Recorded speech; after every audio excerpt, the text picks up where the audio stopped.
Pemirsa, pasangan Ganjar Pranowo Mahfud MD menjadi pasangan calon presiden dan calon wakil presiden kedua yang mendaftarkan diri ke Komisi Pemilihan Umum. Sang Kingmaker Megawati Soekarno Putri menyebut pasangan ini adalah harapan baru rakyat Indonesia. Meski demikian, tampaknya perjalanan Ganjar Mahfud untuk menjadi harapan baru tak akan mudah.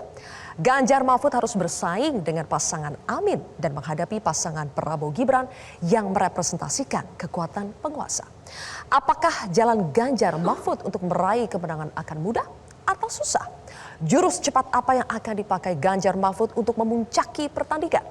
Inilah kick kontroversi selengkapnya. Ganjar Mahfud mulai ngebut bersama saya Zilvia Iskandar. Dan saya Andi F. Noya.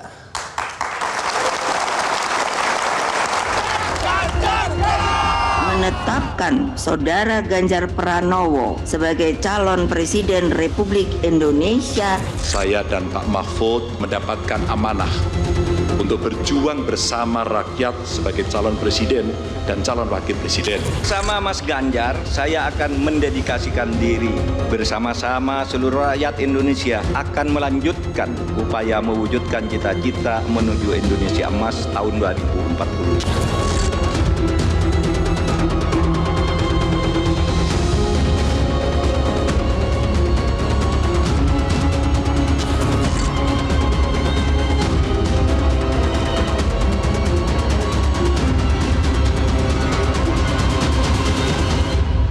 Dukung semuanya untuk kebaikan negara ini.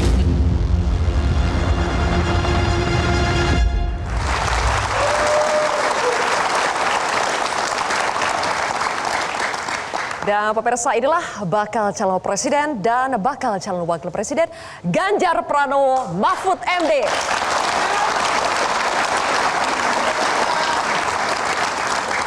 Dan di studio Metro TV saat ini juga sudah hadir ada partai pengusung, ada PDI Perjuangan, kemudian ada P3, Partai Hanura, Partai Perindo, teman-teman relawan, dan juga rekan-rekan mahasiswa. Terima kasih sudah hadir bersama kami. Bang Andi, senang sekali kita kembali dengan program Kick Kontroversi. Sebelumnya kita juga sudah menghadirkan pasangan Amin. Hari ini ada pasangan Ganjar dan Mahfud. Kita juga berharap nanti pasangan Prabowo Gibran akan hadir di program Kick Kontroversi. Oke, kita langsung mulai Mas Ganjar karena judulnya hari ini Ganjar Mahfud mulai ngebut. Cerita dong selama sepekan terakhir setelah pendaftaran, kerja-kerja apa saja yang sudah dilakukan Ganjar Mahfud untuk menghadapi pemilu 2024? Kalau kami istilahnya bukan ngebut, tapi gaspol.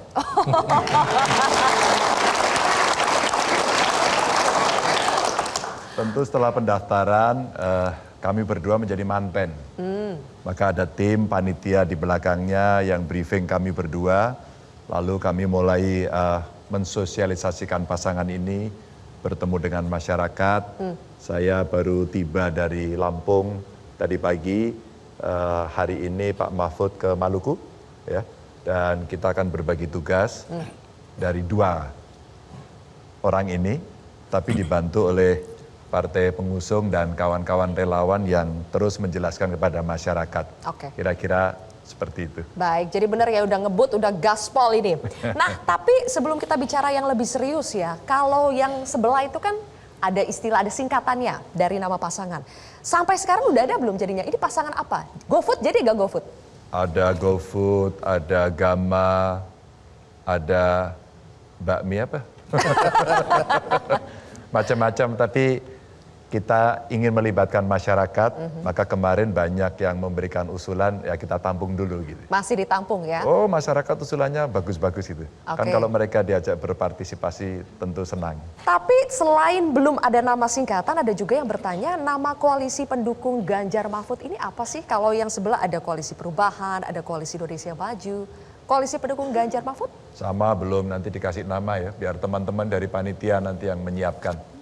Sekarang mantennya suruh diam, menyambut tamu, terus kemudian berbincang dengan mereka. Nanti nama-nama ini sudah ada banyak list yang panjang sekali. Oke, biarkan penuh kawan-kawan yang surprise ini membantu tampaknya. Oke, Bang Andi. Iya, Mas Gibran udah pindah ke koalisi sebelah, bergabung sama Pak Prabowo. Manuver ini mengagetkan Anda berdua atau tidak? Kenapa harus kaget? Yang pertama, setiap warga negara punya hak. Setiap warga negara punya hak. Terus yang kedua, seluruh proses sudah dilakukan. Maka kami ini pasangan yang siap bertanding dengan baik, dengan cara apapun dan dengan siapapun. Karena kesiapan kami sudah penuh. Maka kemudian kami lebih berpikir kepada persiapan kami untuk menghadapi kontestasi itu, berkomunikasi dengan rakyat. Jadi tidak kaget. Oke. Pak Kalau Mahfud? Tidak kaget karena sebenarnya begitu Pak Ganjar dideklarasikan pada tanggal 21 April itu kan 2 hari kemudian sudah muncul spekulasi tentang nama Gibran itu. Ketika Pak Prabowo pada hari raya itu berkunjung ke rumah Pak Jokowi. Kan sudah mulai muncul isu bahwa Pak Prabowo mengusulkan atau minta nama Gibran. Sehingga sesudah itu spekulasi itu berkembang kan sudah 6 bulan ya ke sekarang. Jadi meskipun pada waktu itu tidak yakin, tetapi karena spekulasinya sudah muncul, ya kita tidak kaget juga bahwa itu mungkin saja terjadi dan betul memang terjadi. Oke, bicara soal kaget nih Pak Mahfud. Pak Mahfud sampai sekarang masih terkaget-kaget gak akhirnya bisa menjadi cawapres setelah sempat gagal di 2019? Enggak, kan sudah lama. Tetapi yang agak kaget itu menjadi sebuah kenangan ya. Itulah sebabnya kemarin waktu pendaftaran saya katakan saya pakai baju kenangan yang sangat mengesankan, sangat indah, dulu tidak jadi dipakai ke KPU, kemarin jadi dipakai, itu satu. Yang sekarang kagetnya itu karena saya itu diberitahu secara resmi oleh Bu Mega dan itu langsung disampaikan kepada saya, itu hanya sore hari sebelum besok paginya dideklarasikan. Jadi tidak diberitahu sejak lama. Memang isyarat-isyaratnya sudah diberikan sudah agak lama ya. Pak Hasto, Pak Ahmad Basarah, Said Abdullah, Oli Dodo Kambe itu sering ketemu saya ngobrol-ngobrol, lempar-lempar bola gitu. Dengan Pak Ganjar saya sering ketemu diam-diam juga, meskipun Pak Ganjar kemana-mana seakan-akan kami bisa, tapi diam-diam kami kan sering ketemu juga. Orang ini teman lama. Tetapi bahwa kemudian diberitahu secara langsung, karena sampai hari itu kan masih ada sekian 3 nama lah ya, ada Ridwan Kamil, Sandiaga Uno, Mahfud MD gitu. Jadi waktu itu saya agak kaget karena ini saya harus memberitahu presiden kan, tapi presiden tidak ada, sedang di Beijing kan. Tapi saya langsung aja menyetujui, terus begitu deklarasi saya langsung ke istana ngantarkan surat ke Pak Presiden, saya minta izin gitu. Jam 4 sore saya ketemu Pak Pratikno di kantor kepresiden, saya kirim surat ke presiden. Karena Bapak tidak ada, saya menandatangani kesediaan untuk menjadi pasangan calon, dan untuk ini kami mohon izin dan mohon ketemu, dipanggil Bapak dalam kesempatan pertama Bapak pulang dari luar negeri. Nah, oke, jadi minta izinnya setelah deklarasi ya? Iya, Mahfud minta izin presiden. tapi jam 4 saya ketemu Pak Pratikno, jam 6 sore izinnya sudah keluar dari istana. Karena waktu itu Pak Pratikno langsung kontak ke Beijing. Jadi presiden langsung mengizinkan. Keluar surat 2 dari presiden malam itu, yaitu surat izin untuk mendaftar sebagai peserta Pilpres dan surat cuti untuk melakukan pendaftaran esok harinya ke KPU sesuai dengan peraturan perundang-undangan. Oke. Baik, ini kan kesannya Anda pengantin tapi tidak sempat pacaran. Tiba-tiba dijodohkan. Mas Ganjar, waktu akhirnya diputuskan Pak Mahfud sebagai pasangan Anda dilibatkan untuk memilih atau Anda disodorkan nama dan Anda harus terima? Sebenarnya diskusinya sudah cukup panjang dan beberapa kandidat sudah disebutkan Pak Mahfud tadi. Dan itu betul.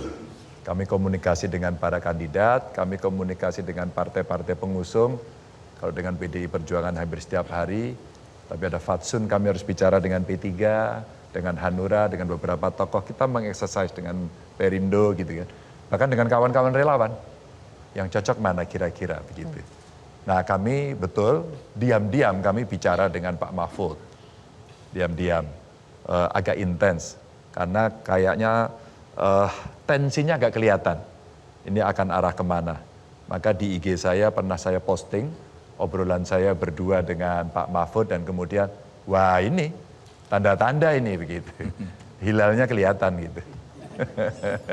Jadi kalau kami itu, tahu itu seperti saya pakai strateginya sholawat ashilnya orang NU itu kan. Kalau orang NU itu kan asgili dzalimin bidzalimin. Sibukkan orang yang saling berebutan itu, ya kan? Selamatkan kami dari perebutan yang pakai survei, pakai spanduk, pakai apa. Tapi diam-diam kami lewat bawah sama Pak Ganjar ini ketemu di ujung. Sekarang kan diam-diam. Apakah itu karena trauma yang 2019 gak jadi? Iya, karena tidak akan ada Jujur gunanya. ya? Sekarang terjadi lagi kan untuk banyak orang yang ribut-ribut kan tidak muncul juga. Nah yang diam seperti saya yang tidak ada yang disurvei, tidak ada yang menghitung, spanduk di desa-desa di mana-mana tidak ada, di televisi tidak ada, tiba-tiba ketemu di ujung. Karena saya lewat, biar orang ribut di atas, saya lewat bawah bersama Pak Ganjar. Oke, Mas Ganjar, yang seru adalah sekarang kita sudah tahu jawabannya karena selama ini publik menduga-duga sebetulnya arah dukungan Presiden Jokowi itu kemana? Ke Ganjarkah atau ke Prabowokah? Tapi setelah akhirnya Prabowo mendeklarasikan diri dengan Gibran, publik tampaknya sudah mendapatkan jawaban yang pasti. Kemana arah dukungan Pak Jokowi? Padahal dulunya kalau kita ingat November 2022, itu kode yang diberikan Pak Jokowi itu pemimpin berambut putih loh. Nggak ada lagi kan yang berambut putih di sini cuma Mas Ganjar kan? Tapi tidak jadi. Jadi pertanyaan saya, Anda kecewa tidak setelah hampir jadi, kalau Prof Mahfud tadi hampir jadi cawapres 2019, Mas Ganjar ini hampir jadi didukung Jokowi, tapi tidak jadi. Kecewa tidak? Enggak, biasa saja. Pak Jokowi dari awal mendukung saya dengan kode-kode. Ada di beberapa video nunjuk. Ada juga memberikan tanda-tanda, mungkin orangnya di sini. Terus kemudian rambut putih, muka berkerut dan sebagainya. Pada saat itu memang saya merasakan, ya beliau mendukung saya. Dan pada saat kami dideklarasikan pun, pada saat itu dinyatakan didukung gitu, beliau juga hadir. Bahkan saya menemani beliau. Jadi sampai titik itu pun kami merasa masih mendukung. Dan saya lihat statement beliau terakhir, kami dukung semuanya. Mungkin pada saat itu Pak Jokowi menempatkan dirinya sebagai kepala negara, presiden, miliknya semua orang. Dan menurut saya itu sesuatu yang fair dengan jiwa besar beliau. Jadi kalau saya biasa saja, karena kami sama-sama kader PDI Perjuangan, begitu kan, saling mendukung dan kemudian ada dinamika yang seperti itu, kami pernah mengalami situasinya. Dan ketika beliau menyampaikan tadi, kami dukung semuanya, itu melegakan semua pihak. Masih percaya? Kenapa? Mendukung semuanya? Harus percaya dong. Harus Masa percaya. presiden bicara kita nggak percaya? Oke. Bang Andi, tapi banyak yang bertanya sebetulnya apa sih momen yang akhirnya membuat presiden seperti dalam tanda kutip berubah pikiran? Dari mau mendukung Ganjar tapi akhirnya berbelok. Apa momen itu? Kita akan bahas lebih jauh Bang Andi, tapi kita harus jeda terlebih dahulu pemirsa. Kick Kontroversi akan kembali sesaat lagi.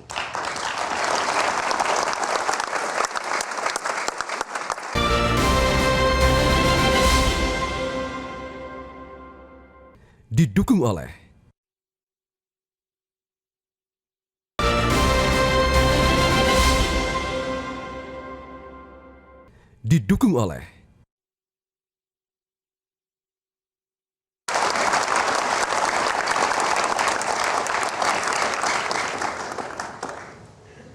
Ramai diperbincangkan tentang dukungan Presiden kepada pasangan Ganjar dan Mahfud.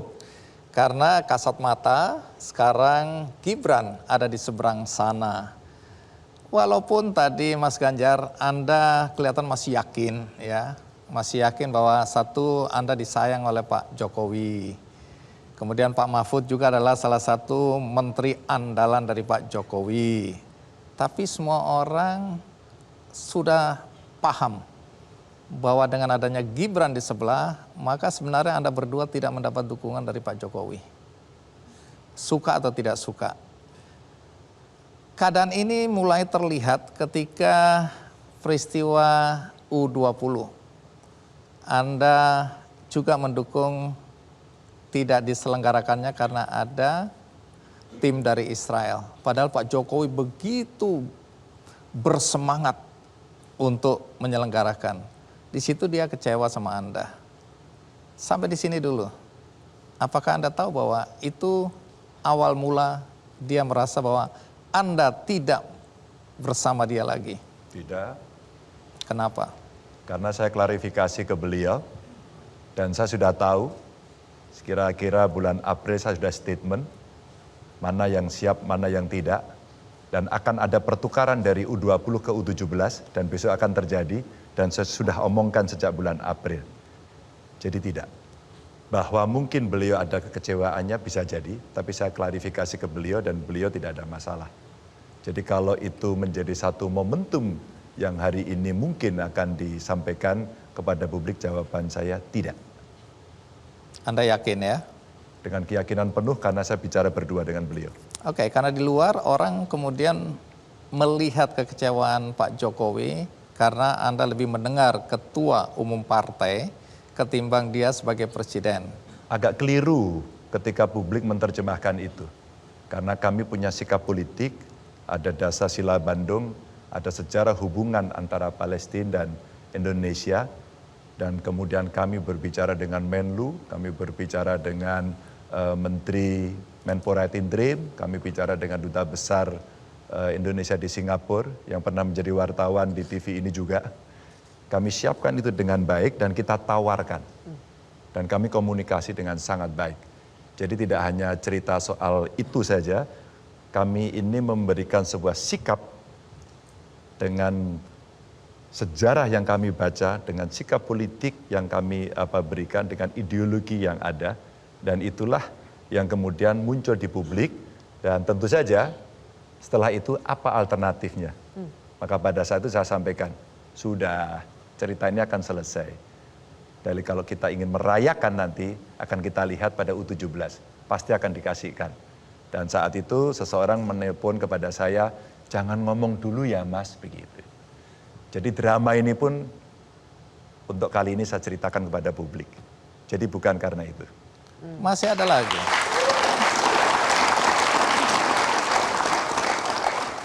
Masih ada lagi. Jadi rumors yang beredar dan sampai hari ini masih ada adalah kekecewaan Pak Jokowi pada Anda dan pada partai karena ketika deklarasi Anda sebagai calon presiden, Pak Jokowi tidak dilibatkan. Oh iya? Iya. Seingat saya, beliau mendorong saya untuk maju capres dari awal. Dan pada saat itu tentu saja akhirnya saya dicapreskan. Kalau beliau mendorong saya jadi capres, kemudian PDI Perjuangan melalui Bu Mega memutuskan, klop dong permintaannya. Kami sama-sama kader PDI Perjuangan. Dan pada saat itu, tanggal 20 malam, saya sempat komunikasi dengan beliau, dan beliau akan hadir pada pagi harinya. Dan akhirnya beliau hadir, dan kalau beliau hadir kita bareng-bareng, maka pasti diajak bicara. Masa tidak ada bicara? Dan kami komunikasi itu. Kalau tidak diajak bicara, katakan ini. Beliau sedih, sakit hati. Saya kira beliau tidak akan datang pada saat pengumuman itu. Bahkan akhirnya beliau datang, pulang ke bandara, saya diminta membersamai. Dari bandara sampai ke Solo kami membersamai. Sholat Idul Fitri kami masih bersama begitu. Jadi rasa-rasanya Bu Mega dengan Pak Jokowi punya komunikasi yang cukup intens. Di luar yang ada saya loh. Baik, tadi Anda baru menegaskan kembali bahwa Anda merasa ya, ini kan merasa ya, bahwa Pak Jokowi masih punya hati untuk Anda. untuk Pak Mahfud di dalam pasangan ini. Tapi faktanya hari ini kita lihat bagaimana Gibran mendampingi Pak Prabowo, Kaesang pindah ke PSI dan menjadi ketua. Kemudian ada sebagian dari Projo yang tetap mendukung pihak sana. Itu sebenarnya tanda-tanda bahwa sebenarnya Anda berdua sudah ditinggalkan. Masih PDK Anda bahwa Anda didukung oleh Pak Jokowi?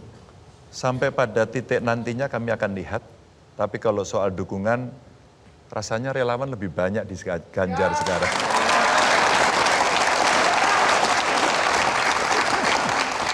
Kalau menyebutnya hanya satu, apalagi hanya satu, ini yang datang ini relawannya kalau disebut representasinya sudah puluhan ini yang ada di sana, jauh lebih banyak.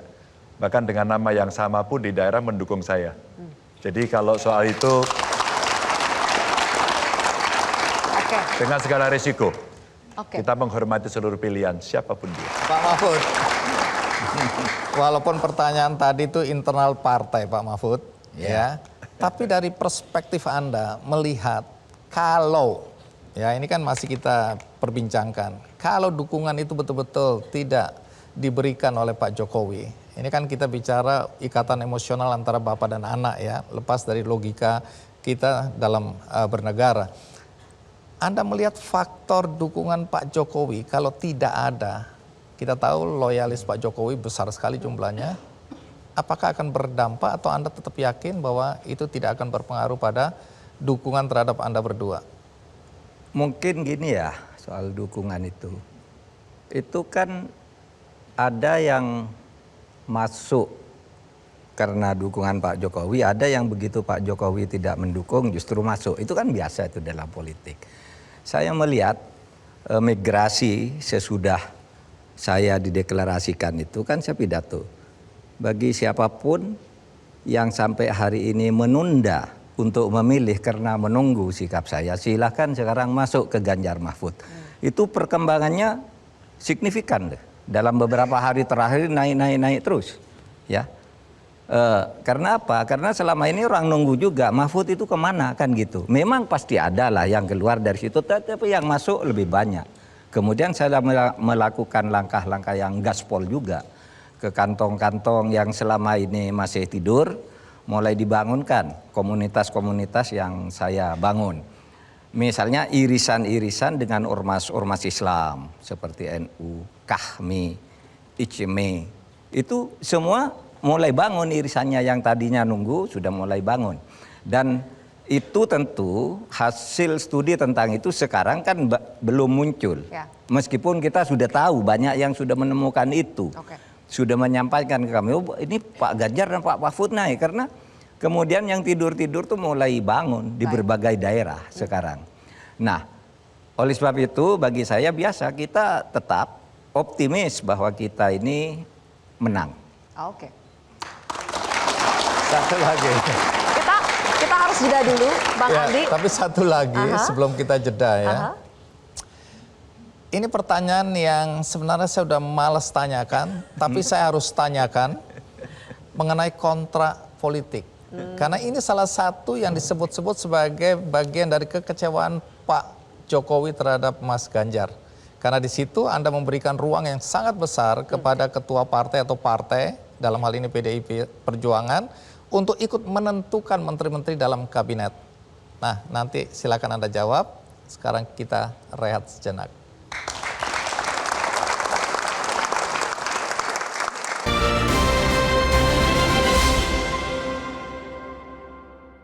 Didukung oleh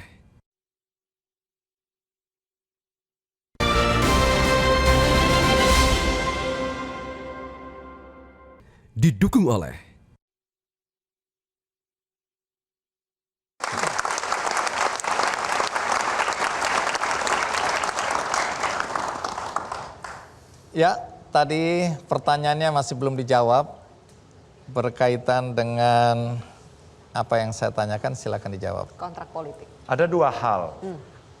Setidaknya saya pernah mendapatkan amanah untuk menjadi gubernur. 2 periode. Kontraknya adalah kamu layani masyarakat, pemerintahanmu harus bersih dan harus melayani. Jaga NKRI. jaga Pancasila. Itu kontrak wajib buat kami.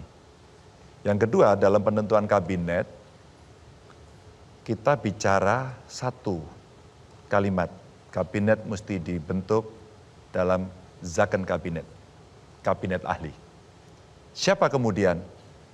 Kami harus menghormati seluruh partai pengusung, yang masing-masing pasti punya kader atau punya rekomendasi. Maka dimunculkanlah diskusi bahwa nanti dalam penentuannya kita akan bicara bersama. Itu etik politik buat kami. Jadi tidak ada terlalu yang dirisaukan. Kalau kemudian dari itu mungkin ada orang kecewa, saya kira hampir seluruh praktek politik Pak Mahfud ya, yang ada hari ini pasti semua ikut menentukan dan ikut berkontribusi. Dan seperti apa yang ada dalam formatur kabinet hari ini. Toh itu juga merepresentasikan A, B, C, D, E. Itu sesuatu yang biasa saja. Kontrak politik itu ada atau tidak sebenarnya? Kontraknya itu melayani masyarakat, menjaga NKRI, dan itu yang selalu diberikan kepada kader-kader yang menjabat sebagai pimpinan. Satu lagi sebelum kita beranjak ke masalah yang lain. Berkaitan dengan selama ini keyakinan orang bahwa Anda adalah penerus Pak Jokowi. Dengan karakter dan sifat dan semua kebijakan yang Anda ambil mirip Pak Jokowi dan orang berharap nanti akan seperti itu. Tapi kemudian kita lihat banyak yang meragukan Anda akan seberani Pak Jokowi dalam hal menghadapi atau berbeda pandang dengan kebijakan partai. Pak Jokowi berani. Salah satu contoh yang paling baru adalah ketika dia merestui Gibran untuk menjadi pasangan Pak Prabowo, kemudian Kaesang untuk menjadi ketua umum PSI. Anda dianggap tidak akan berani dan Anda akan menjadi petugas partai yang hanya menjalankan perintah partai. Saya kader partai, lahir dari partai, digembleng di partai, mendapatkan penugasan di partai, melayani masyarakat dari partai.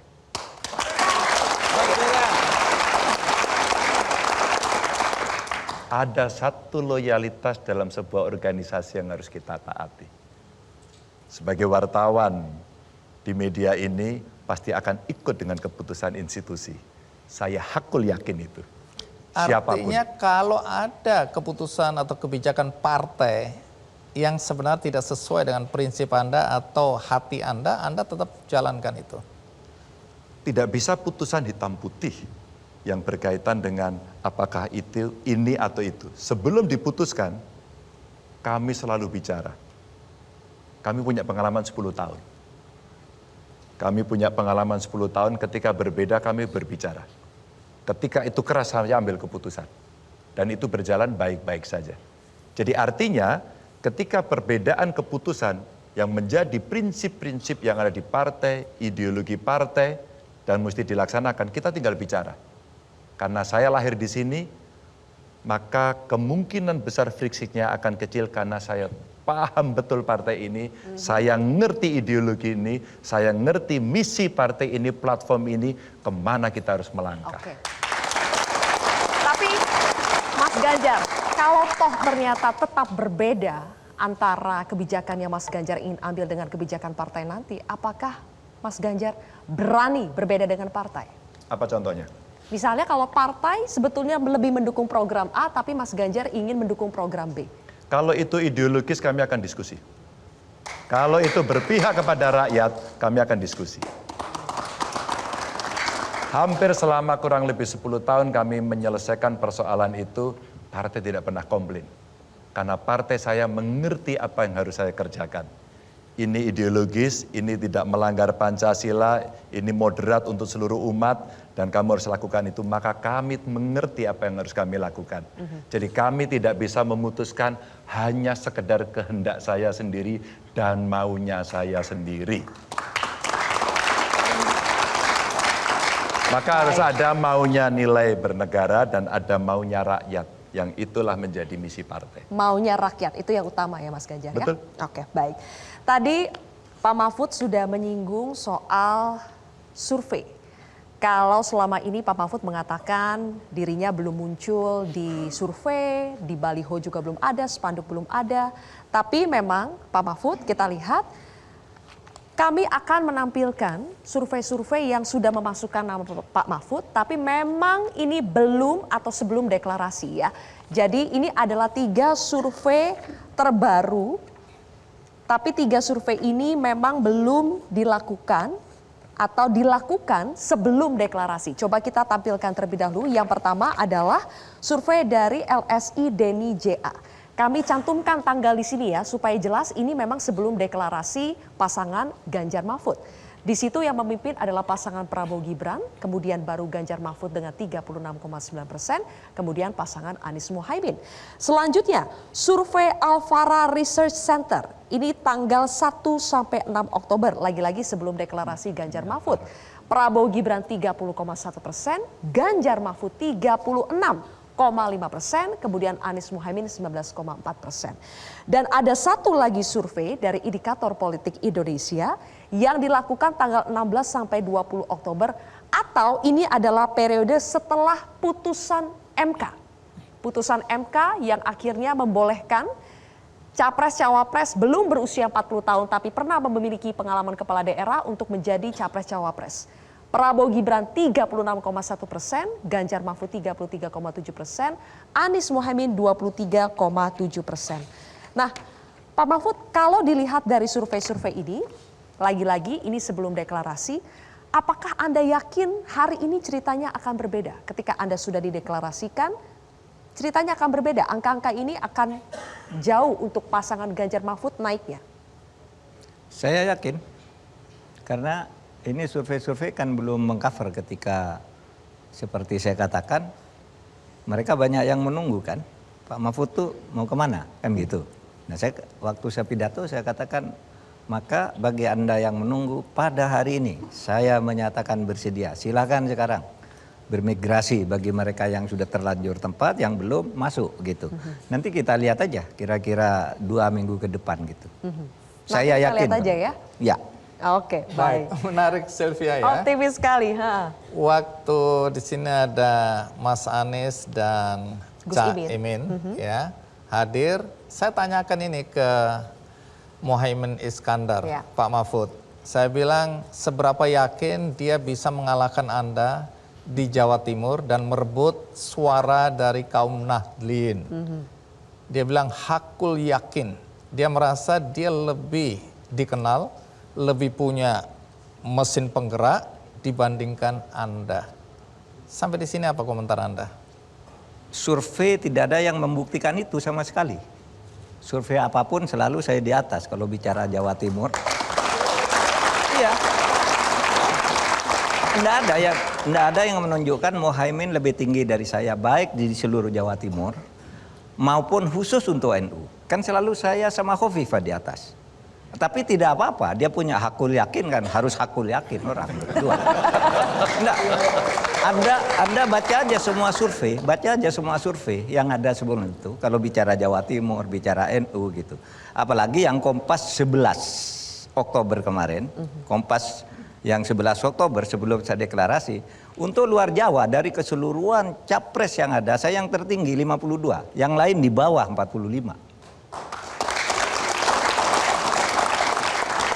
Tunggu, Anda dalam berbagai kesempatan mengatakan tidak terlalu percaya atau bahkan tidak percaya pada hasil survei. Survei bisa dipesan, survei bisa diatur, tergantung sudut pandang. Tapi hari ini Anda menyebut survei yang kemudian mengunggulkan Anda. Saya memang tidak begitu percaya pada survei, tapi karena Anda tanya perbandingan survei, maka saya sebut angka survei yang sebenarnya sedang percaya itu. Iya kan? Gini. Saya baca buku tentang survei.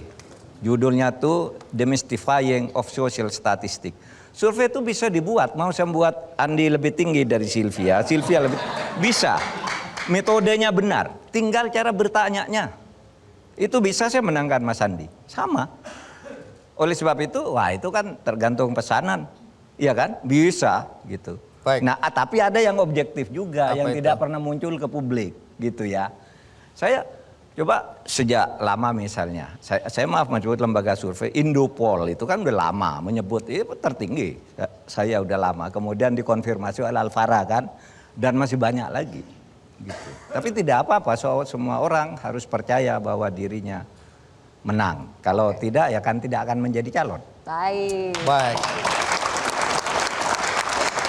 Kalau gitu kita lupakan survei. Pertanyaannya sederhana.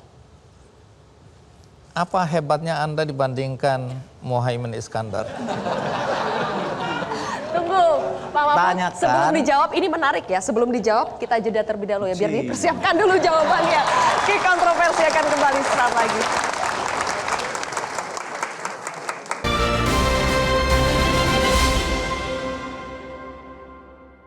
Didukung oleh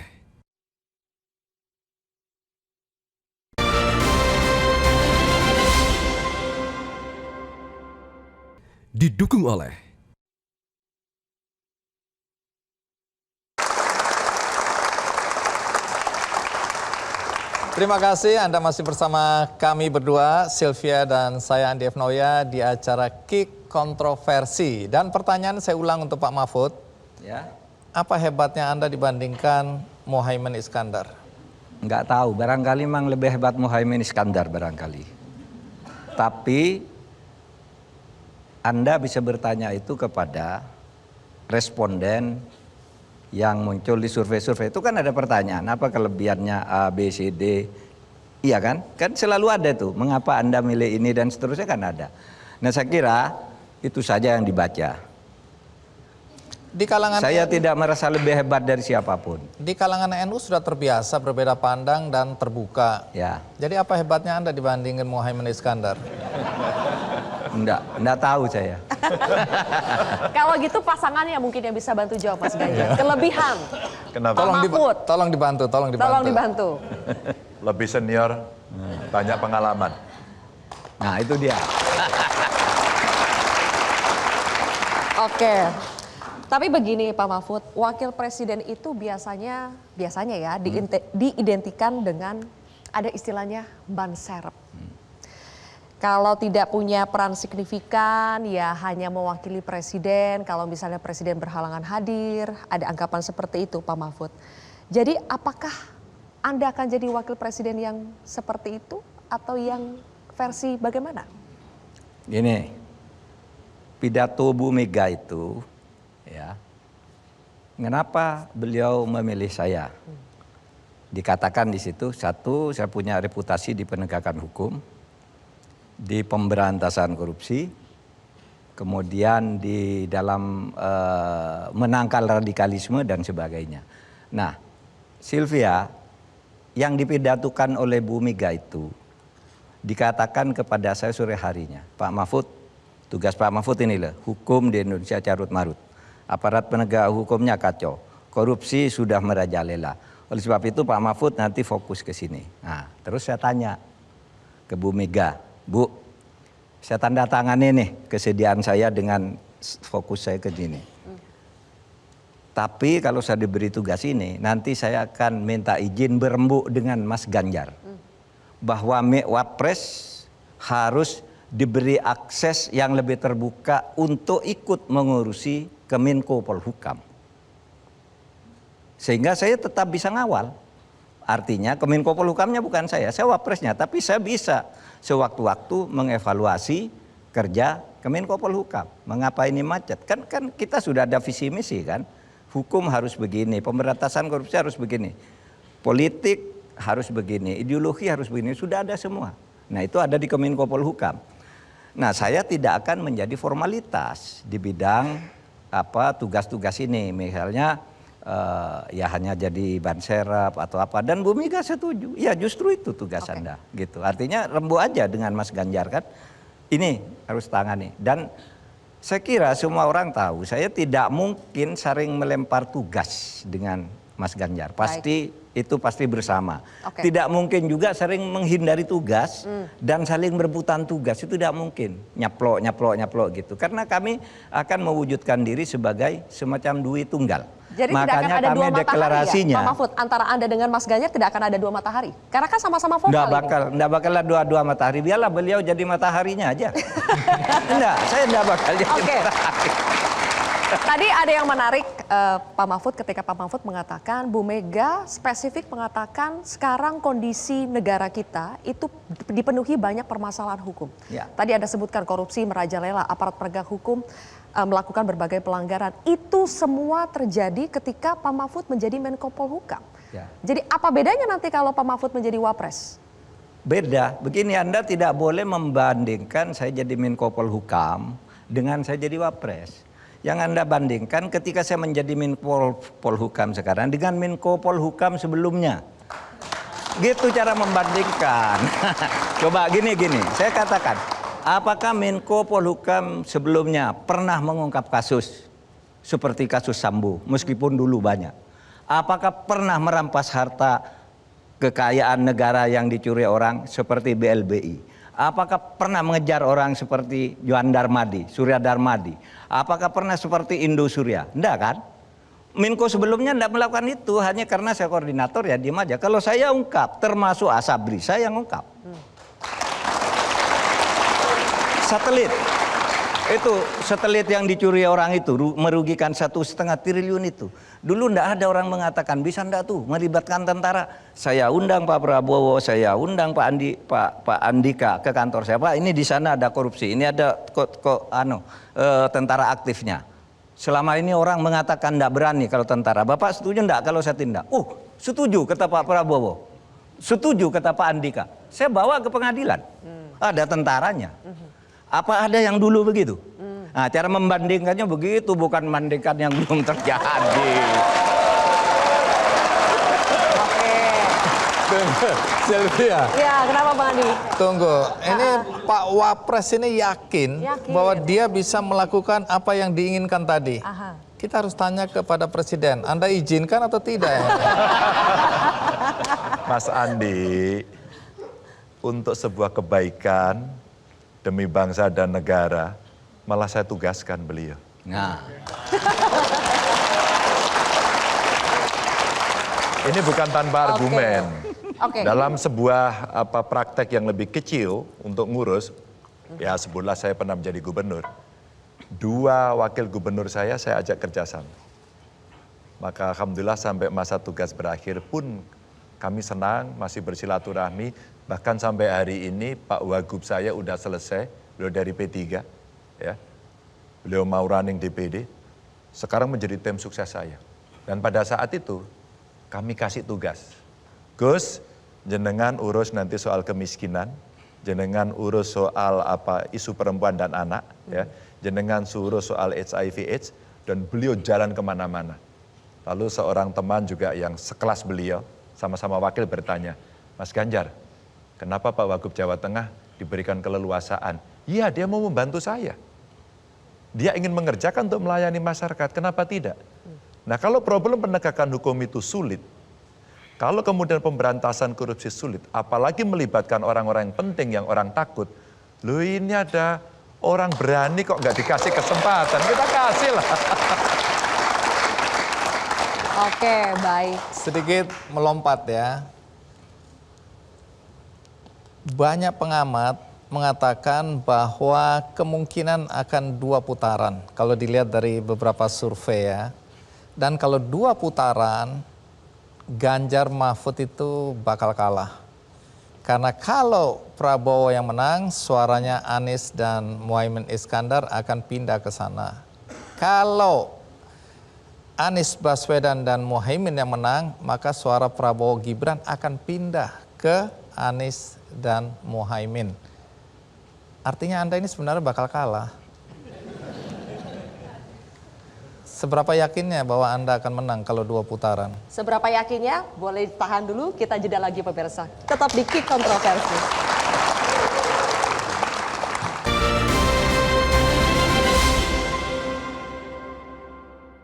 Didukung oleh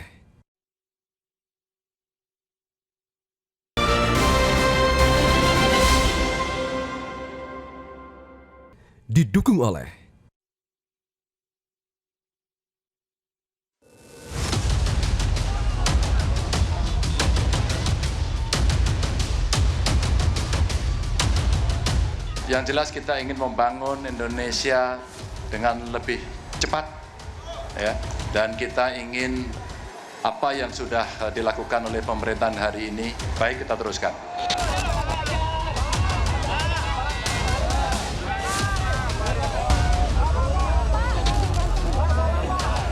Sering di DPR ini aneh, kadang-kadang marah-marah gitu, nggak taunya Markus dia, marah ke Jaksa Agung, ngomong gitu, nantinya datang ke kantor Kejaksaan Agung titip kasus. Prof. Mahmud juga dikenal rakyat sebagai pendekar hukum dan pembela wong cilik.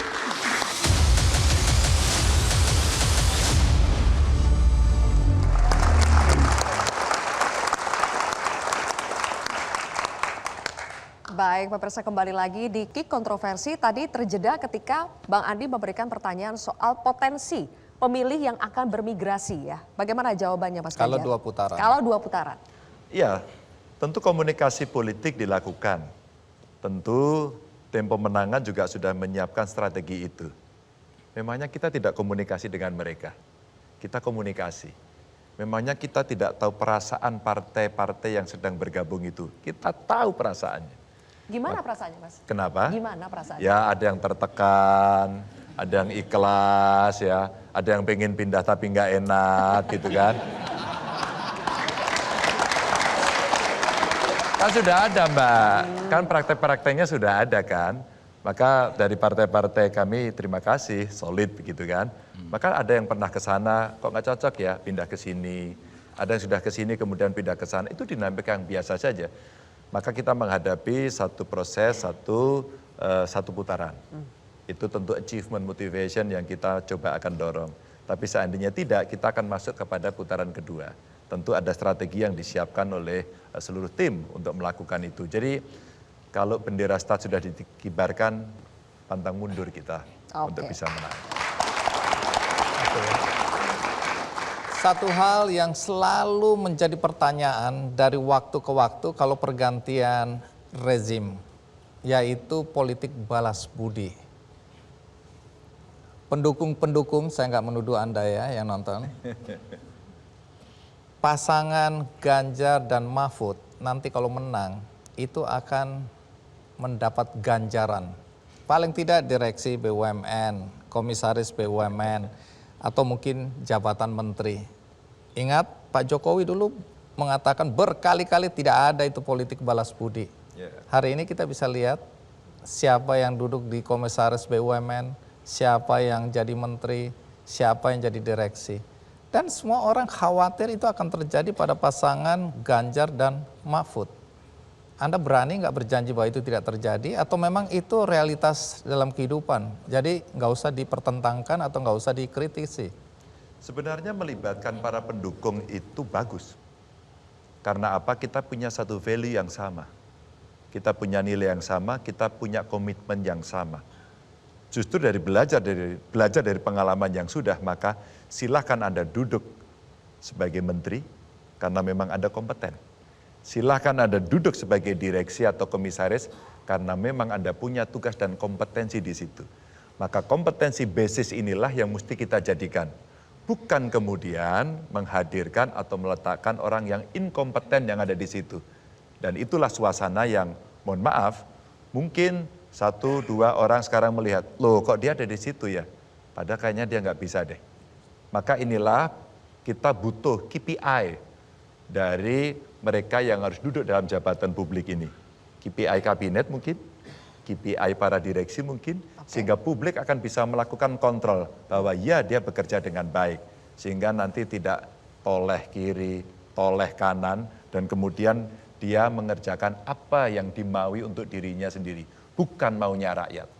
Karena pasti dia merasa tuannya bukan rakyat dia. Jawaban ini menunjukkan bahwa tidak akan ada yang berubah. Anda akan memberi fasilitas pada pendukung Anda. Karena jawaban seperti ini sangat klise, ya, karena berkaitan dengan profesionalisme, banyak sekali yang dikarang-karang untuk bisa mendudukan orang pada tempat yang diinginkan sebagai balas budi. Saya bukan utopis, tapi saya pernah melakukan dan kami pernah mengerjakan itu. Kalau basisnya kompetensi, maka pendukung saya, para profesional yang hebat-hebat itu, tidak bisa dinafikan. Sekarang pada saat kami Ganjar Mahfud dideklarasikan, Pak Mahfud tadi bilang banyak yang tidur, sekarang mereka bangun. Mereka profesional, punya kompetensi bagus dan mau bergabung. Kami mendapatkan sumber daya yang bagus. Dan itu bukan klise, Bung. Bagaimana kita melakukan rekrutmen dan seleksi dengan benar. Bahwa mungkin ada potensi salah satu atau dua, pasti akan terjadi. Tunggu dulu. Kalau saya lihat wajahnya Pak Mahfud mungkin nggak sependapat dengan Anda. Sependapat karena ada di dalam surat perjanjian kami atau kontrak politik kami itu ada kata second kabinet. Kalau second itu tidak bisa sembarangan. Dari teman sendiri, kelompok pendukung udah pastilah harus diutamakan daripada lawan kan. Misalnya kalau iya kan, ini gini. Kalau kami menang, tentu yang diutamakan kan dari P3, Hanura. Ini tetapi ada second di situ, tidak sembarang P3, tidak sembarang Hanura, tidak sembarang Perindo, tapi yang ahli. Kami perlu tenaga apa? Ini Perindo menyediakannya ini, yang ahli jangan sembarang orang. Nah itu kata kunci second kabinet yang tadi ditekankan oleh Bu Mega di dalam ketika mengarahkan kami besok kalau dia pemerintah harus second kabinet. Sylvia, saya agak terganggu ini. Anda berkali-kali mengatakan menurut Bu Mega, kata Bu Mega. Iya. Anda udah jadi petugas partai tampaknya. Saya kontrak perjanjian dengan partai. Memangnya kalau petugas partai kenapa? Kalau petugas partai untuk melaksanakan perintah konstitusi sesuai dengan yang dimuat di ADART partai, kenapa memangnya? Orang menjadi petugas partai untuk konstitusi. Iya kan? Partai itu kan isinya untuk melaksanakan konstitusi, untuk melaksanakan ideologi. Kalau partai menugaskan seseorang, kamu laksanakan nih tugas partai untuk konstitusi, Undang-Undang Dasar 45 dan Pancasila. Memangnya kenapa? Baik, silakan minum dulu, Anda emosional.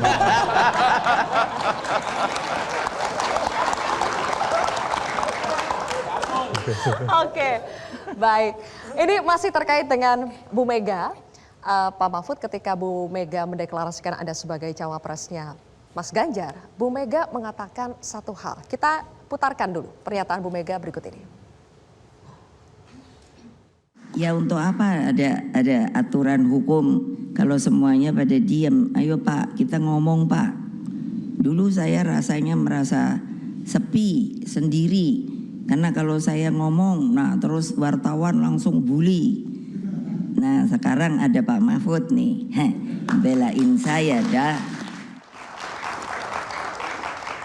Nah sekarang ada Pak Mahfud, belain saya dah. Pertanyaannya begini Pak Mahfud. Jika nanti orang atau pihak yang memberikan Anda tiket untuk menjadi cawapres itu membuat kesalahan, apakah masih akan Anda bela? Orang yang membuat kesalahan sendiri seperti Bu Mega itu selalu mengatakan, saya bukan ahlinya di sini. Kalau saya salah diberitahu loh. Dia minta dikoreksi juga, Bu Mega itu. Jadi kalau salah kita beritahu. Tetapi memang yang dikatakan Bu Mega itu, dulu Bu Mega itu satu kantor dengan saya. Kan sering dibully ngomong apa, lalu dibuat berita yang dipotong-potong, lalu dibully habis-habisan. Nah waktu itu ya saya bela. Nah makanya dulu Bu Mega kok merasa dulu sendirian. Orang lain kok diam, saya yang tidak diam waktu itu ketika di BPIP itu.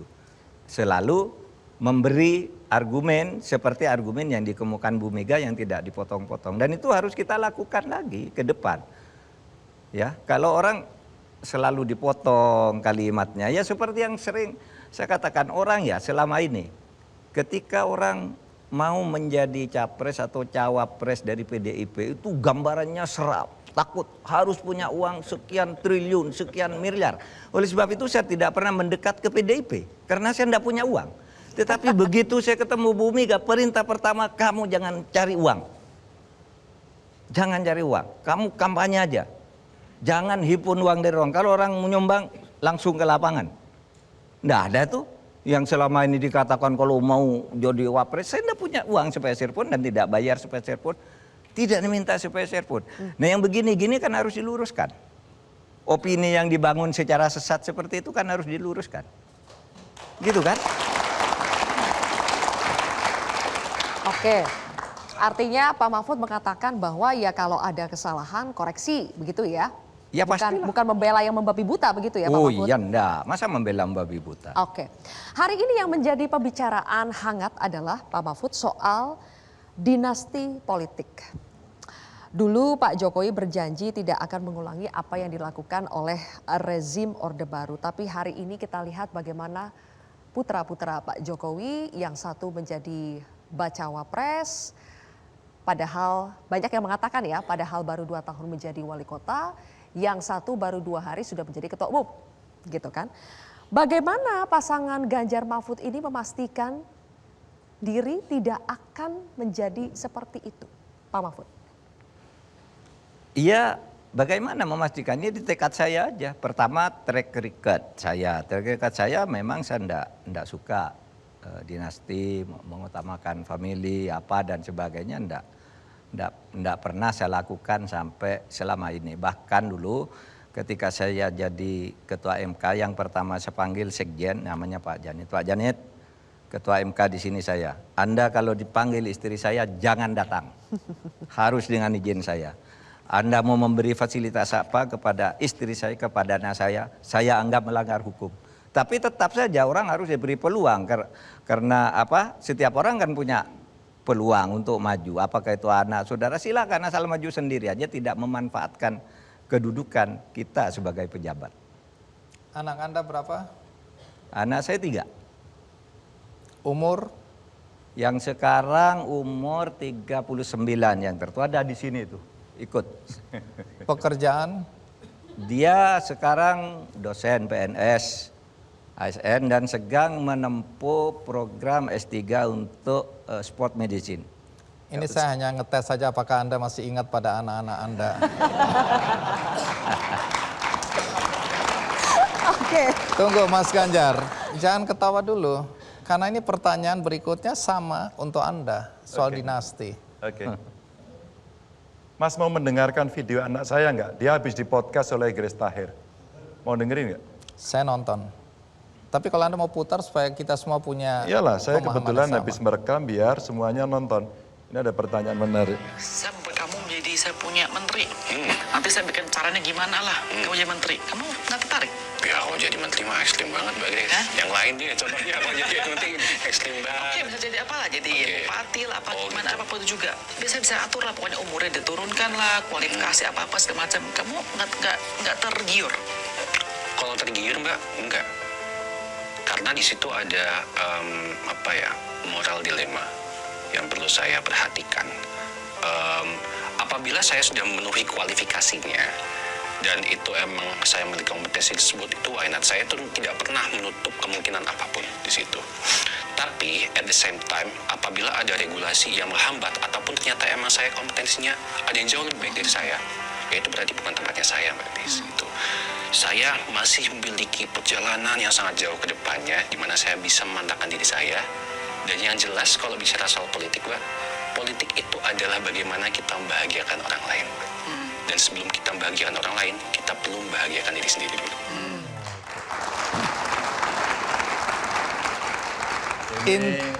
Intinya apa? Tanggung jawab dari seorang penanya yang kira-kira kalau ditanyakan kita mau kolusi apa enggak, yang jawab enggak usah bapaknya, biar anaknya saja. Bahwa anaknya sadar kalau tidak kompetensinya tidak mau ikut. Tapi biarkan kalau saya mendapatkan hak, saya akan melakukan proses sendiri untuk berjalan ke sana.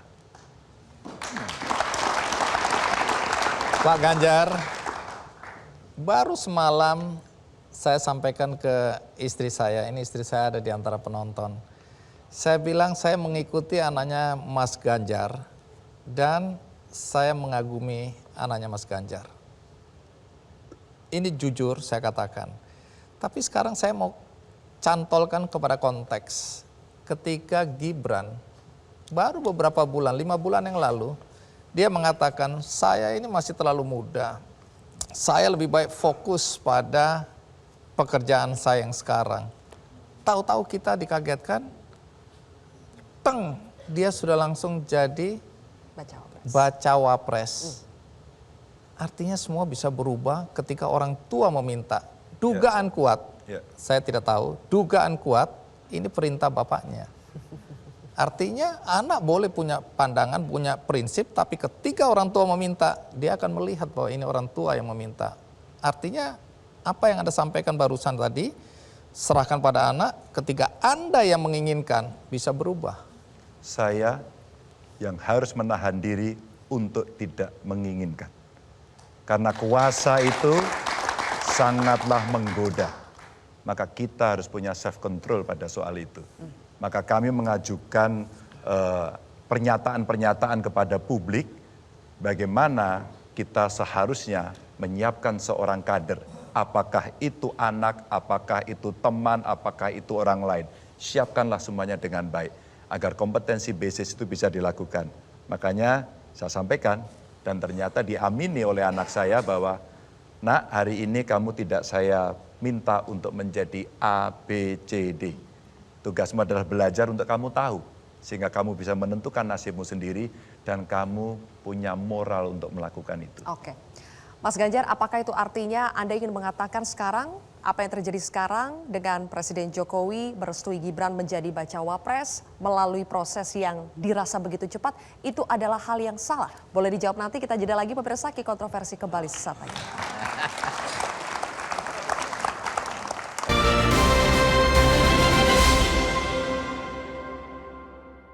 Didukung oleh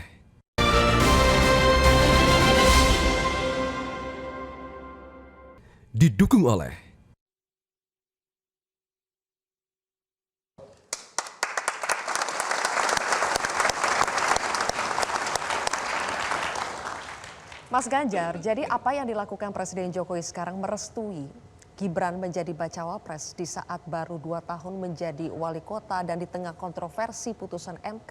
Anda ingin mengatakan itu salah? Tidak. Tidak, itu sebuah pilihan saja. Itu sebuah pilihan, itu sebuah sikap yang pasti beliau-beliau sudah berkomunikasi. Sebagai orang yang ada di luar, saya melihat itu sebuah pilihan yang harus saya hormati. Tapi kalau itu terjadi pada Anda tidak akan melakukan itu? Mengizinkan Saya kira anak itu Anda soal atau nilai yang mendorong-dorong anak Anda? Ya tentu sudah saya jawab di depan tadi termasuk apa yang disampaikan oleh anak saya. Itu juga sudah menjadi pilihan. Itulah pilihan kami. Baik, oke. Pak Mahfud, Anda sudah berkali-kali ya mengatakan bahwa putusan MK yang mengabulkan gugatan soal kepala daerah itu bisa jadi capres-cawapres meski belum berusia 40 tahun adalah putusan yang salah. Tapi begini Pak Mahfud, Anda khawatir tidak? Nanti kan di ujung akan banyak gugatan soal sengketa pemilu yang wasitnya juga adalah MK. Apakah Anda khawatir bahwa MK akan kembali membuat keputusan yang salah? Saya khawatir. Oleh sebab itu saya berharap kepada MK, Majelis Kehormatan Mahkamah Konstitusi itu bekerja sungguh-sungguh untuk menegur dalam bentuk apa? Ya sanksi. Karena saya agak tidak masuk akal kalau itu tidak terbukti bahwa itu terjadi pelanggaran etik. Yuridis mengikat karena bunyi Undang-Undang Dasar itu setiap putusan MK yang diucapkan secara sah ya sah. Mengikat amar putusannya.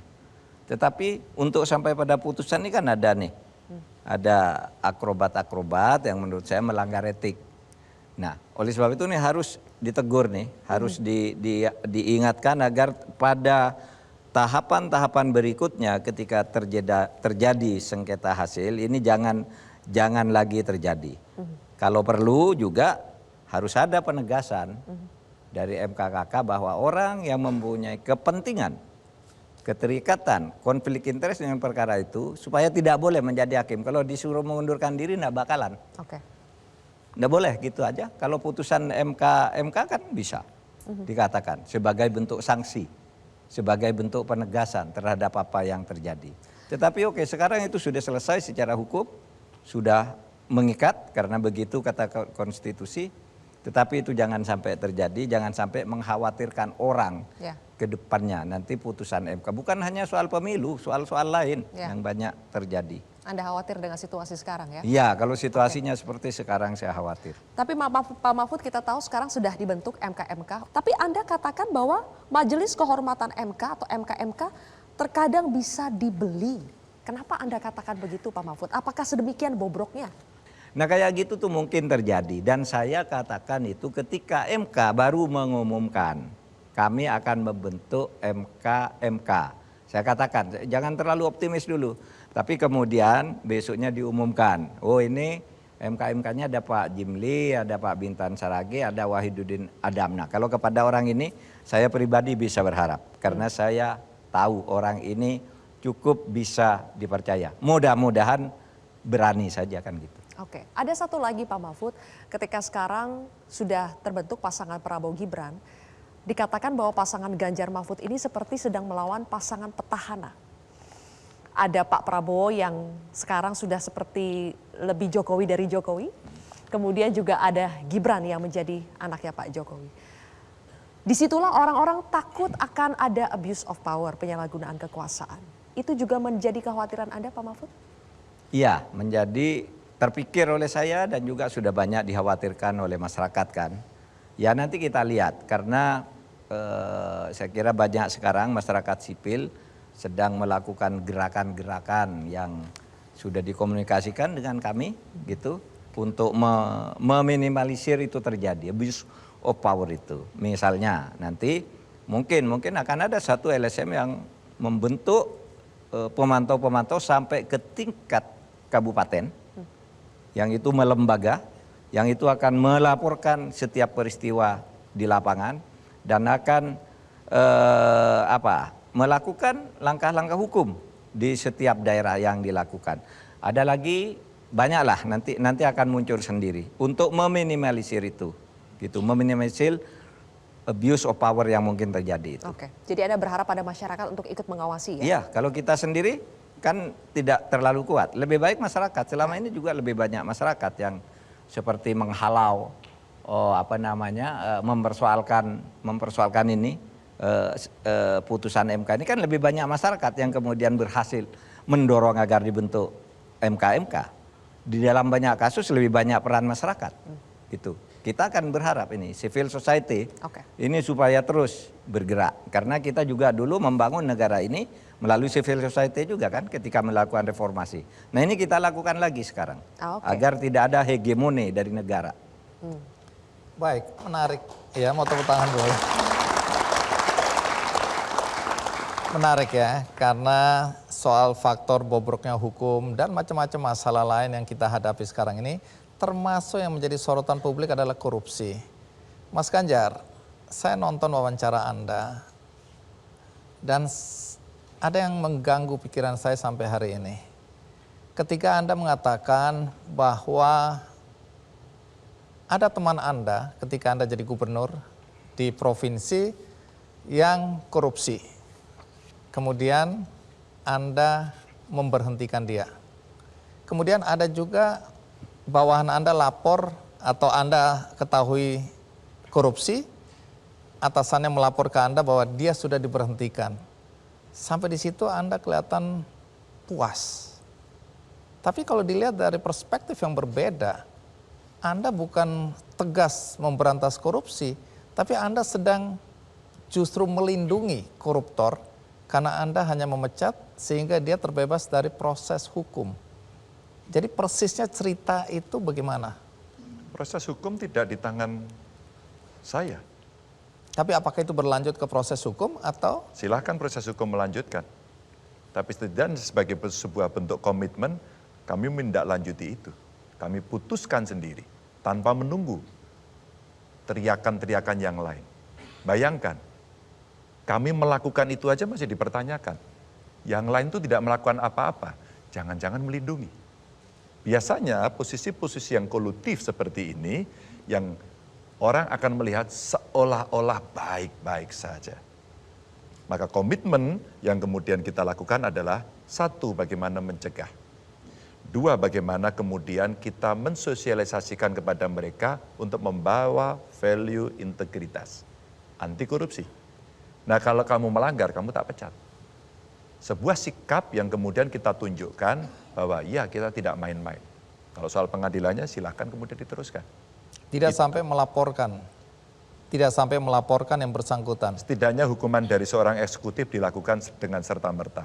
Baik, kita akan lanjutkan lagi karena masih akan ada banyak pertanyaan-pertanyaan Mas Ganjar dan juga Pak Mahfud yang kali ini akan diarahkan atau yang bertanya nanti adalah rekan-rekan mahasiswa. Para Gen Z di sini yang akan bertanya langsung terutama terkait dengan kebutuhan sebagai anak muda. Kita akan lanjutkan Kick Kontroversi pemirsa sesaat lagi.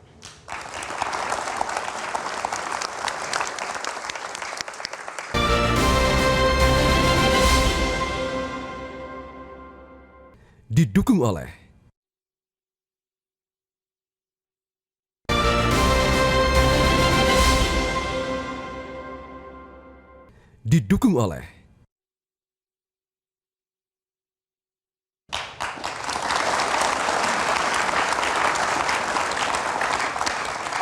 Pemirsa, total pemilih muda yakni Gen Z dan juga milenial mencapai 56,45% dari jumlah DPT di pemilu 2024. Sebagai pemilih dominan di pemilu 2024, tentu paslon harus mampu menarik simpati anak muda. Jadi program apa yang akan dilakukan oleh pasangan Ganjar Mahfud untuk kepentingan anak muda, Bang Andi? Ya, menarik karena saya menyimak beberapa survei ya, mungkin cuma 2 yang saya lihat. Itu menempatkan posisi Prabowo Gibran di kalangan pemilih milenial dan Gen Z ini tertinggi. Anda berdua dianggap tidak merepresentasikan anak-anak muda. Pertanyaannya, lalu apa yang akan Anda lakukan ketika Anda terpilih nanti untuk kepentingan anak-anak muda, terutama generasi Z ini? Ada datanya nggak, Mas? Saya memang tidak menampilkan datanya.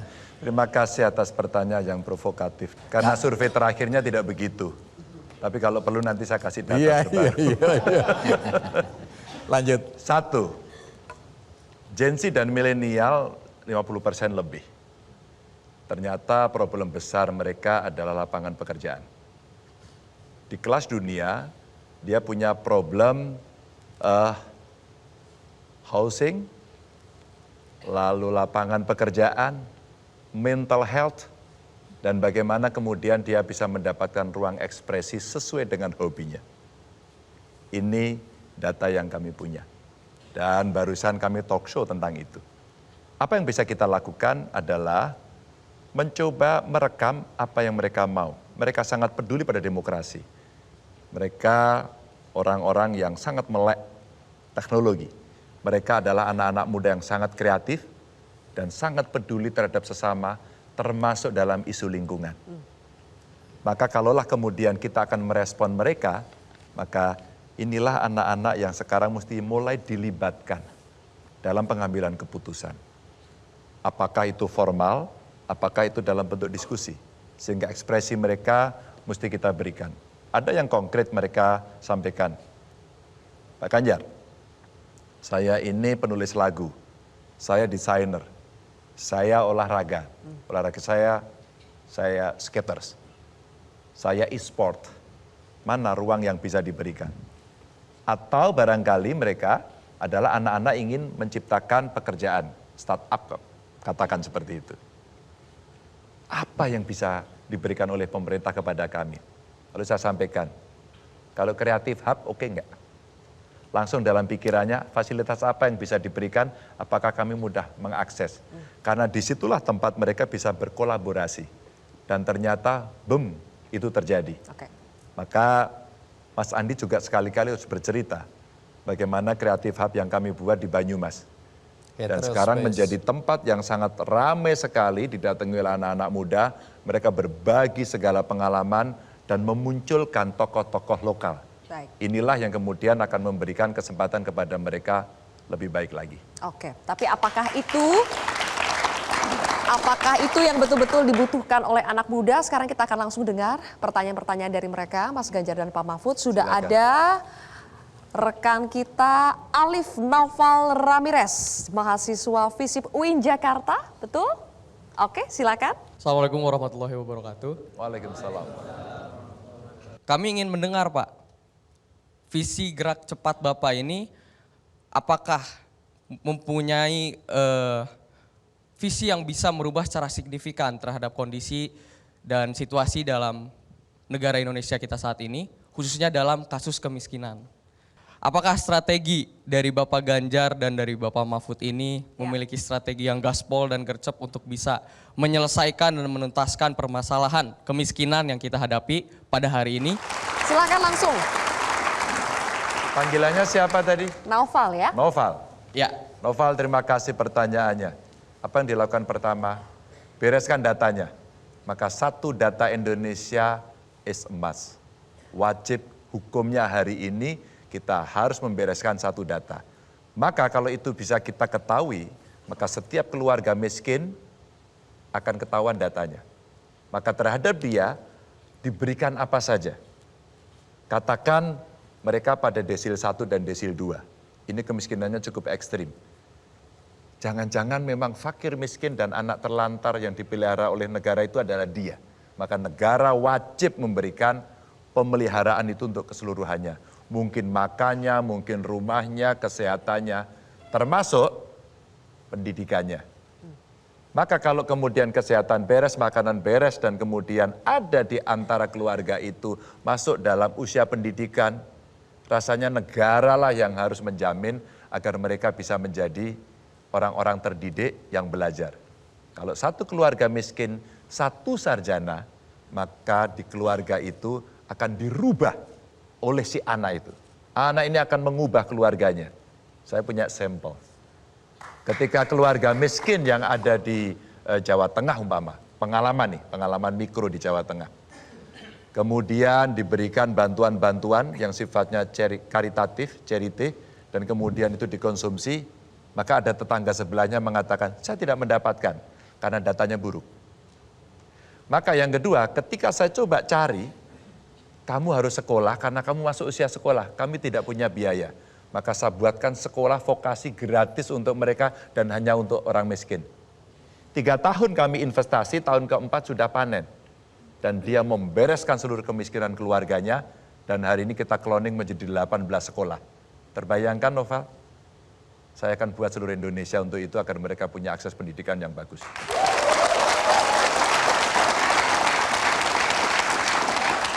Pak Mahfud mau menambahkan? Udah sama. Oke.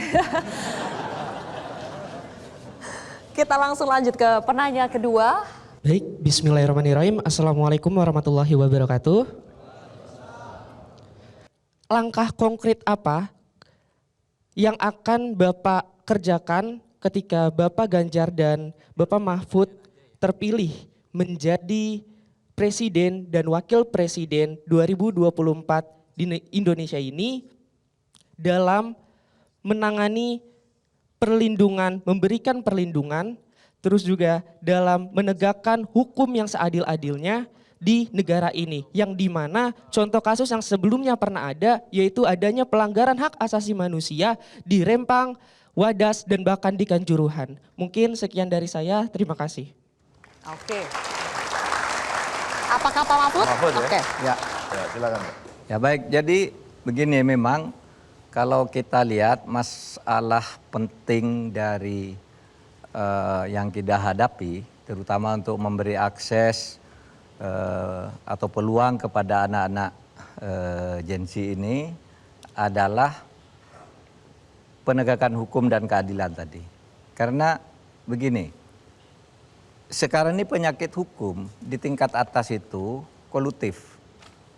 Saya sering bercerita gini, di tingkat birokrasi itu kadangkala orang mau investasi, itu kalau tidak nyuap, dimatikan perusahaannya, izinnya tidak dikeluarkan dan sebagainya. Tapi kalau nyuap, lalu ketahuan, ditangkap masuk penjara. Sementara di tingkat bawah, perlindungan terhadap rakyat itu lemah.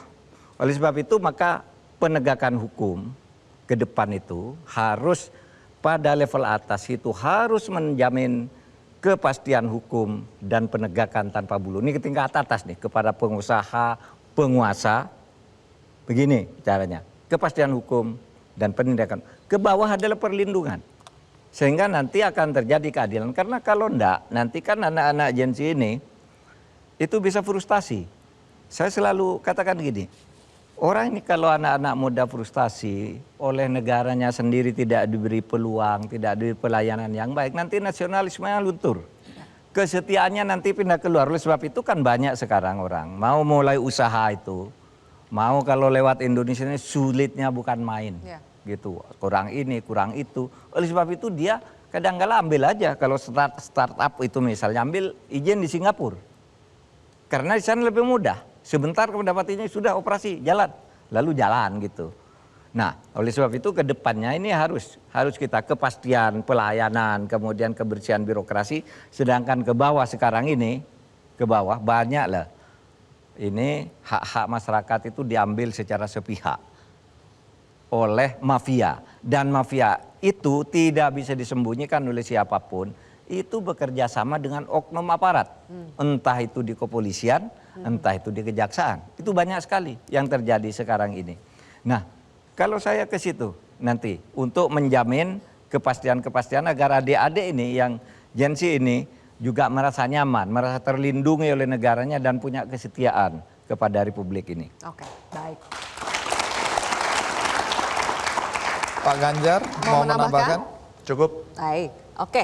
Kompak sekali Anda berdua. Ganti-gantian ya. Oke, penanya ketiga dari Presiden Mahasiswa IPB. Bismillah, Assalamualaikum warahmatullahi wabarakatuh. Pertanyaan saya adalah Pak, bagaimana sebuah langkah konkret Bapak selaku calon presiden dan calon wakil presiden sebagai pemimpin bangsa ini untuk membuat kebijakan yang nantinya kebijakan ini akan berdampak bukan hanya kepada generasi Bapak, tapi kepada kami selaku anak muda. Terima kasih. Baik. Mas Ganjar? Terima kasih Rahman. No one left behind. Jawabannya no one left behind. Ketika perencanaan itu dibuat, dilibatkanlah teman-teman. Dilibatkanlah anak-anak. Yang kira-kira ketakutan yang Rahman sampaikan tadi, kita bisa reduce mulai hari ini. Pasti mitigasinya ada. Pasti itu. Tidak mungkin kebijakan tanpa mitigasi. Nah, ketika kemudian ada yang harus dikoreksi, maka perwakilan-perwakilan kelompok untuk bisa dilibatkan, maka disitulah sebenarnya kita bisa mencegah kekhawatiran-kekhawatiran itu. Siapa mesti yang dilibatkan? Adalah mereka yang butuh mendapatkan tindakan afirmasi. 1 kelompok perempuan, 2 anak-anak, 3 penyandang disabilitas. Maka ketika kemudian praktek-praktek ini mesti kita dorong, nah yang merepresentasikan itu, apalagi anak muda, sekarang mulai kita ajak untuk berpikir. Kalau hari ini kita akan melakukan transisi energi umpama, seberapa cepat kita menyiapkan SDM, seberapa cepat hilirisasi itu bisa dilakukan sampai end to end, seberapa kita mampu melakukan itu dengan cepat, dengan crash program seperti apa, sehingga kita punya daulat untuk bisa melakukan itu, sehingga dampak nanti antar generasinya bisa kita prediksi mulai hari ini. Itu sebuah kontrol yang menurut saya bisa kita lakukan. Pak Mahfud mau tambah? Ya, saya tambah. Jadi begini, sebenarnya semua peraturan yang sudah kita buat itu untuk mengantisipasi atau untuk mencegah terjadinya perusakan lingkungan dan perusakan terhadap peluang masa depan bagi generasi berikut gitu. Tetapi masalahnya kan satu, kolusi. Kadangkala aturan itu tidak ditaati. Anda tahu, kadangkala AMDAL itu bisa dibeli, dipesan. Kadangkala kalau orang tidak mau meloloskan satu perusahaan, AMDAL-nya tidak dikeluarkan bertahun-tahun. Tapi kadangkala kalau dia ingin meloloskan karena dapat duit, dikeluarkan. Beli ke sebuah perguruan tinggi misalnya. Yang kasus BTS nih, Kominfo itu. Anda tahu proposalnya itu proposal bodong. Tidak ada sama sekali. Dibuat ternyata itu tidak ada, timnya tidak ada, cuma bayar 1,7 miliar. Isinya itu tidak ada yang namanya dicantumkan. Saya tidak pernah merasa membuat nih proposal ini. Sehingga meletus tuh, kasus Kominfo itu. Nah, seperti itu bisa terjadi pada AMDAL. Oleh sebab itu, satu, taati aturan-aturan. Memang yang kedua berikutnya, saya sedang membuat konsep dan sudah saya serahkan ke tim visi misi. Konsep reformasi penegakan hukum. Antara lain dari empat bidang besar itu, antara lain adalah masalah tumpang tindih peraturan perundang-undangan. Sehingga nanti ini akan dilihat kembali pada tahap pertama mana nih undang-undang yang saling menghambat. Sudah selesai kata kementerian ini, belum selesai kata kementerian lain. Sudah selesai kata dua lembaga, menteri lain bilang belum katanya. Sehingga semua bertele-tele dan itu menghambat. Dan itu yang kemudian melahirkan kolusi-kolusi. Nah itu nanti akan menjadi bagian awal dari langkah-langkah penegakan hukum kita, penertiban birokrasi kita agar tidak merusak hak-hak masa depan generasi muda. Oke, kita berikan tepuk tangan dulu. Kita akan segera memasuki segmen akhir dan di segmen akhir kita akan berikan kesempatan untuk masing-masing di sini memberikan Pak Mahfud dan juga Mas Ganjar untuk memberikan visi misi secara singkat, gambaran yang lebih padat lagi terkait dengan apa yang akan dilakukan oleh pasangan Ganjar Mahfud jika terpilih sebagai Presiden dan Wakil Presiden Republik Indonesia. Sesaat lagi.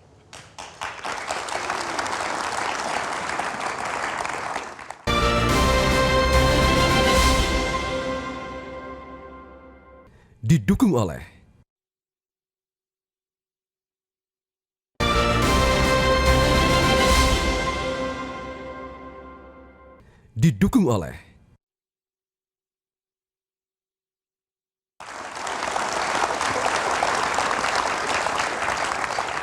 Kita sampai di penghujung Kick Kontroversi masih dengan tema Ganjar Mahfud mulai ngebut.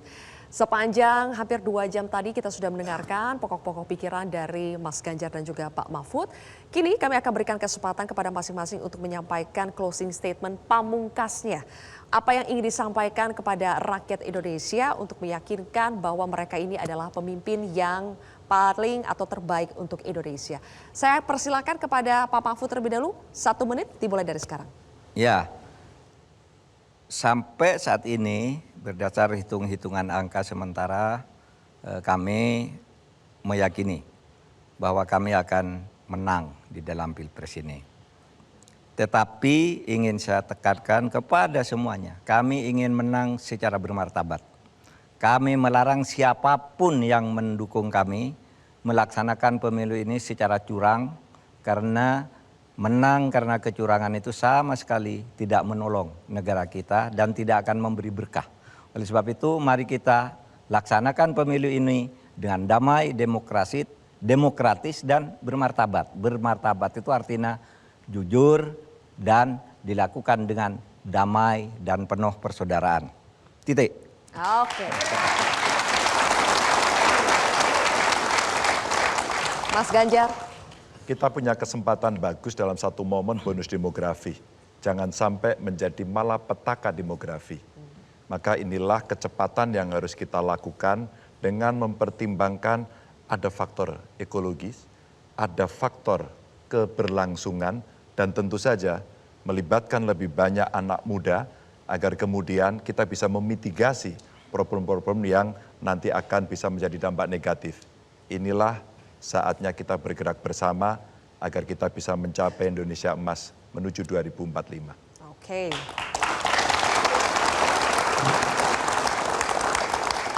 Baik, itu tadi perbincangan kami dengan pasangan Ganjar Mahfud. Tentu pertanyaan kami dalam waktu yang sangat terbatas ini tidak bisa mewakili semua kepentingan Anda. Tetapi dengan perbincangan tadi kami berharap Anda sudah mendapatkan gambaran visi misi dan program kerja dari pasangan Ganjar dan Mahfud kalau nanti terpilih sebagai Presiden dan Wakil Presiden. Terima kasih. Oke. Dan setelah ini tentu kita berharap ya Bang, pasangan selanjutnya yaitu Prabowo Gibran juga dapat hadir di acara Kick Kontroversi untuk menyampaikan visi misinya kepada masyarakat melalui program Kick Kontroversi. Akhir kata saya Zilvia Iskandar. Dan saya Andi F. Noya. Terima kasih, sampai jumpa.